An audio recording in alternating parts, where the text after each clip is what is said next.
All right, class, so similar to the other sections in chapter 9, this section 4 is going to be naming and writing formulas for acids and bases. So again, pretty short, pretty straightforward. Please work through the examples in your textbook as well if you need more help or practice problems with this. Okay, so acids are a group of ionic compounds with very unique properties. And an acid is a compound that contains one or more hydrogen atoms and will produce hydrogen ions when dissolved in water. When naming an acid, the identity of an anion combined with as many hydrogen ions as needed to make the molecule neutral is going to be your formula.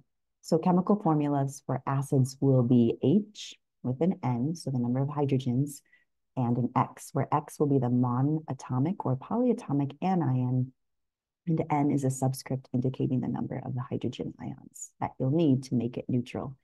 There are 3 rules that can help you name an acid with the general formula HNX when dissolved in water. The name of the acid will be determined by the anion, and each rule will deal with an anion with a different suffix like "ide," "ite," and "ate." Rule number 1, when the name of the anion begins in "ide," the acid's name will begin with the prefix hydro, and the stem of the anion has the suffix "ic" and is followed by the word acid. For an example, HCl is hydrochloric acid. Rule number 2, when the anion name ends in "ite," the acid name is the stem of the anion with the suffix "us," O-U-S, followed by the word acid. So for example, H2SO3 is sulfurous acid.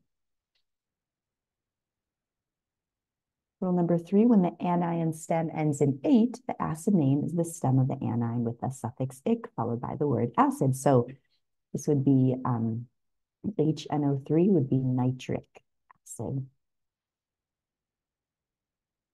Writing formulas for acids. To write the formula for an acid, use the rule for writing the name of the acid in reverse.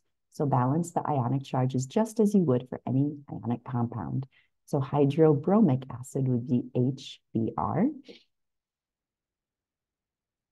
A base is generally an ionic compound that produces hydroxide, which is OH ions when dissolved in water, and bases are named in the same way as other ionic compounds, where you'll name the cation first and then name the anion. So for example, if we have BaOH2, we have barium hydroxide.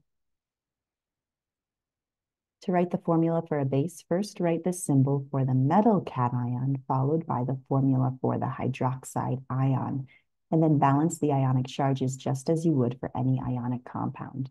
So here we have another example, calcium hydroxide, CaOH2, because remember the calcium has a 2+ charge, so we reverse the charge and put it on the other side of the hydroxide. Okay, so lots of information in that. Please work through the practice problems in this section in your textbook, and I will provide more in this week's module as well. Thank you for listening, everybody.